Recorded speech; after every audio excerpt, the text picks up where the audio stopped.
मुझे एक एक करके पूछेंगे तो मैं जवाब दे दूँगी, इस तरह मुझे समझ नहीं आ रहा। जी, पहली बात तो ये है, मैंने इस बात का जवाब दिया है आपको कि मेरा उस्मान के साथ मेरी दोस्ती थी, ठीक है, और वो मुझसे निकाह करना चाहता था। मैं 2 साल से उसे जानती हूँ, ठीक है। और रही बात उनकी वाइफ की, उन्होंने मुझे कभी वार्न नहीं किया, इसका कोई एविडेंस नहीं है, और इस चीज़ का कोई एविडेंस भी नहीं है। और उन्होंने मुझे कभी एक कॉल भी नहीं की। मैंने उन्हें देखा पहली दफ़ा उसी दिन है, चांद रात के रात।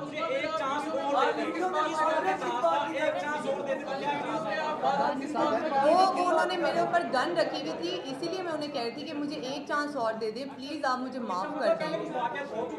ऐसा कोई वाकया पहले नहीं हुआ।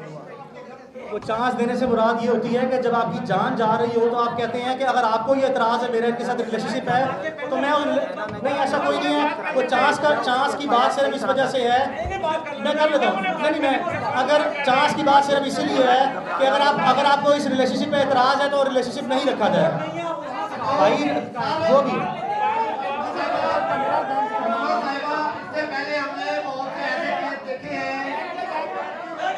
बहुत से ऐसे केस देखे हैं, बीच में लोगों के साथ फिर लेन देन हो गया, मामला तय हो गए और बड़ी रकमें ली है। जदोई का कराची में केस इसी तरह का था और उसमें उन्हें फिर भारी मुआवजा लिया लड़की वालों। बहुत अच्छा सवाल है। कहीं आप भी ऐसे ही ड्रामा तो नहीं कर रही, कोई पैसे कैसे लेने का प्रोग्राम तो नहीं लंबा चौड़ा? ऐसा कुछ होता तो मैं आज यहाँ ना होती। आपको क्या लगता है ऐसा कुछ होता तो मैं यहाँ आज आप लोगों के सामने ना बैठी होती। अगर मुझे बात ख़त्म करनी होती, लेन देन ही करना होता, तो मैं ये मुकदमा ही ना दर्ज करता। हेलो, अच्छा ये वीडियो जो वायरल हुई है, भाई बताएं भाई, ये झूठ है। चले मैं, भाई का सवाल है, कौन सी मिस वन कह रही है? भाई आप ही कह रही है? मैं, अच्छा,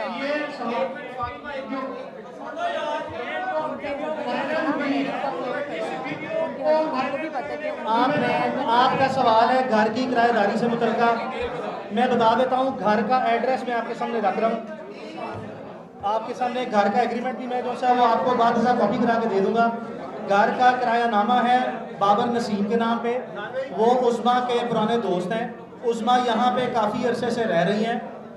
बाबर नसीम का कोई ताल्लुक वास्ता नहीं है उस्मान मलिक से या उसके किसी लेने देने से। इस घर पे पुराना पोजीशन जो सा है वो उस्मा का ही है। चंद चीज़ें जो मैं आपको बताना चाहता हूँ, देखें इस वकूए के 2 विक्टिम हैं, विक्टिम तो बहुत से हैं। इस विक्टिम जो सा सबसे पहले उस्मा और इसकी बहन है। उस्मा की बहन भी जो सी है, इनका पाँव जख्मी हुआ है, आपने वो देखा होगा। दूसरा विक्टिम जो सा मलिक रियाज खुद हैं इसके, चूँकि मलिक रियाज जो सा मौके पर मौजूद नहीं थे, इसमें कोई शक नहीं है। हमारा मलिक रियाज पर कोई ज़ाती क्लेम ये नहीं है कि उन्होंने किया है। वो विक्टिम इसलिए है कि उनकी 2 बेटियां अंबर मलिक और पश्मीना मलिक, जो मलिक रियाज की 2 बेटियां जो मुकदमे में नामजद है, वो वहाँ पे मौजूद थी। तो हमारी तरह इस वकूए के मलिक रियाज ज़ाती तौर पर ख़ुद भी विक्टिम है, लेकिन हम मलिक रियाज के विक्टिम कुदरती तौर पर बन जाते हैं कि वो पाकिस्तान की एक इन्फ्लुएंशियल जो सा शख्सियत माने और जाने जाते हैं। तकलीफ इस चीज़ की है कि उन्होंने कौमी इदारे जो से हैं, आर्म फोर्सेस का दिया कि ISI को बुला चुप के ले जा। ये बताना चाहता हूँ कि ISI के तो शायद किसी सिपाही का बूट भी जो सा है वो नहीं कर सकते। मलिक रियाज की बेगमात को या फैमिली को इस तरह की बातें इदारों को बीच में इन्फ्लुएंस नहीं करना चाहिए था। तो एक इसके विक्टिम ISI वाले हैं, एक आपके सामने ये हैं, एक मलिक रियाज उनकी बेटियों के और अपने रिश्तेदारों के विक्टिम खुद ज़ाती तौर पर हैं। अच्छा जी वकील साहब, जी जी प्लीज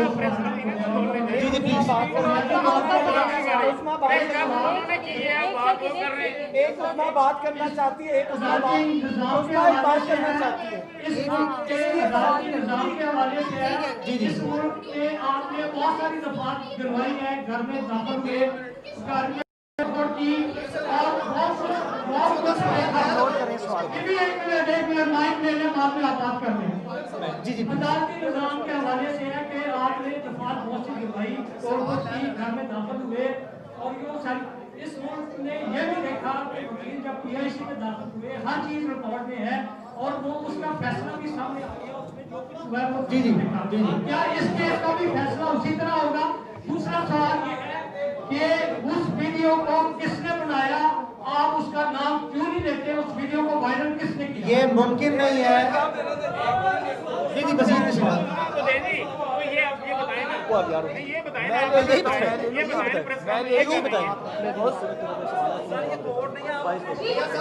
उस्मा एक बात करना चाह रही है।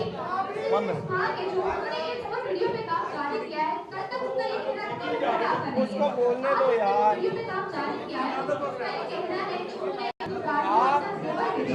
और वो सारी चीजें जो वो बेच के रही है वो उनके शोहर आपके नाम करते रहे हैं, आपको देते रहे हैं। इस वीडियो में उनके इस्तेमाल में किस हद तक कहाँ पे है सब कुछ? कहाँ पे है? उनको भी पता है कि ऐसी बात नहीं है। अगर कोई ऐसी बात है तो वो अपना मुकदमा अपने खामन के खिलाफ दर्ज कराएं, अपने खामन के खिलाफ मुकदमा दर्ज कराएं कि जो उनकी मलकियत थी उनकी अमानत में खयानत करते रहे। आप कर लेते हैं ना, इनको ना लेकर आते, आप कर लेते हैं। बहुत बड़ी बात है। आप तो प्रेस कॉन्फ्रेंस कर रहे हैं, वो बता रही नहीं, बोल ही रहे जिनके साथ बताइए, वाकया हुआ है। बोलो। वकील साहब नहीं बोलने दे रहे। कंफर्म नहीं कर वकील साहब नहीं बोलने दे रहे। उन्हें अगर लगता है कि वो पैसों का बात करके और इस तरह की बात करके वो सही साबित हो जाएंगे, तो ऐसा तो मुमकिन नहीं है। जो उन्होंने किया है उस चीज़ का उन्हें मुझे जवाब देना पड़ेगा कि उन्होंने ये मेरे साथ क्यों किया। और रही बात उस्मान मलिक की, उस्मान मलिक अभी तक मुझे मैसेजेस कर रहे हैं और कॉल कर रहे हैं। आप कितना किराया दे रहे हैं बाबा साहब को? अच्छा वो बता दो, मैसेज वाली बात कर दो। कितना किराया दे रहे हैं बाबा साहब को? उनका सवाल बाबा साहब को कितना किराया दे? उनका सवाल मैं बाद कोर्ट में प्रूव करूंगी कि उस्मान की कॉल्स, डिटेल्स और मैसेजेस अभी भी मेरे पास हैं और मुझे वो कॉल्स कर रहे हैं। कितना किराया दे रहे हैं बाबा साहब को? मैडम आप कितना किराया दे रहे हैं बाबा साहब को? सवाल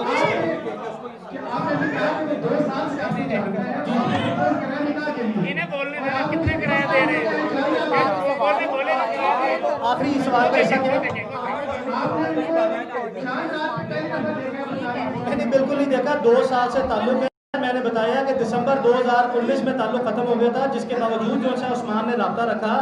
इनको पहले कहा शादी कर लें, इन्होंने जो है वो शादी से इनकार किया, जिसके बाद उस्मान दिसंबर 2019 के बाद दोबारा मुसलसल रब्ते में है। और दूसरी बात ये जो कह रही है, आज इस वक्त जब हम आपके पास बैठे हैं, कल के वकूए के बाद इस वक्त भी इनके मोबाइल में जो है सारा डाटा मौजूद है, जो कि सबूत जो है कंसिडर होता है कि उस्मान अभी भी इस वक्त भी जो है राब्ते में मौजूद है। हमारे पास उसकी कॉल और मैसेज सेव है।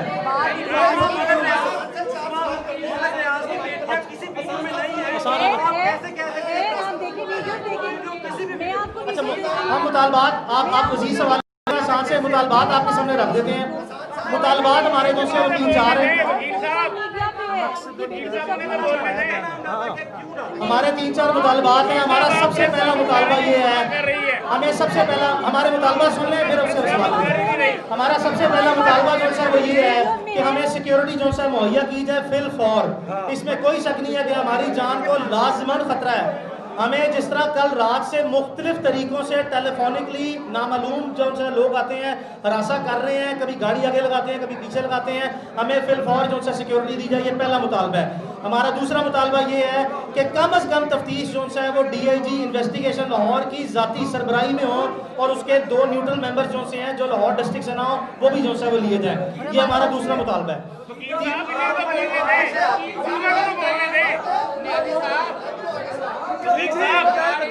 हमारा तीसरा मुतालबा जो है वो ये है, हमारा तीसरा मुतालबा जो है वो ये है, हमारा तीसरा मुतालबा ये है कि फिल फौर जो है मुल्ज़िमान की गिरफ्तारी जो है अमल में लाई जाए और कतई तौर पर यह तासुर न दिया जाए कि ये बाअसर लोग हैं, कानून से ज़्यादा रोब और ताकत किसी चीज़ की नहीं होती।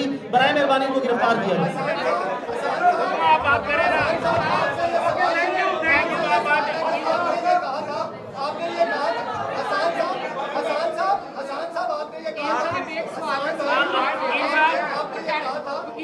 वकील साहब वाकया उनके साथ पेश आया है, बता आपने जैसे आप मौके पर मौजूद थे। ये केस नहीं मुझे पता था, ये तब की बात है। इन्होंने वकील साहब इन्हें तो बोलने दें।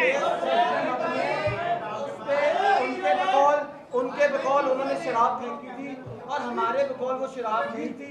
इन्वेस्टिगेशन में हम चाहते हैं कि हमारा ख्याल है उन्होंने जलाने की कोशिश की, लेकिन क्योंकि हमारे पास वाज़ेह सबूत नहीं, हमने सच और हक पे केस लड़ने में एक आपसे और एफआईआर में भी शामिल नहीं है। आपको एक रिक्वेस्ट दे रहा हूँ, आप में से किसी ने कहा था कि उन्होंने आपको अप्रोच किया, उस्मा बेचारी बोल रही थी, आवाज नहीं, उसने एक बात की जो आपने सुनी नहीं। उस्मा के पास मैसेज उस्मा ने तो एक बात भी नहीं की, सब आप बोल रहे हैं। आप उस्मा ने प्रेस कॉन्फ्रेंस नहीं की, वकील साहब प्रेस कॉन्फ्रेंस कर रहे हैं, आप ही प्रेस कॉन्फ्रेंस कर लेते, आप ही प्रेस कॉन्फ्रेंस कर लेते, मेरा नाम लेकर कर लेते। पता नहीं ये प्रेस कॉन्फ्रेंस की बड़ी प्लानिंग है। राउत भाई बोलो यार। उसका खान के खिलाफ जो एफआईआर दर्ज की गई है, सुनने में आ रहा है कि आपको एफआईआर दर्ज की गई है उसका खान के खिलाफ, उसमें अपनी सुलह की दफा शामिल की गई है। हमारे इनमें कोई ऐसी एफआईआर नहीं है। नैती साहब का बात है, नैती साहब का बात है, वकील साहब जो घर है जवाब दे दें। ये देखिए अभी वकील साहब ने कहा है कि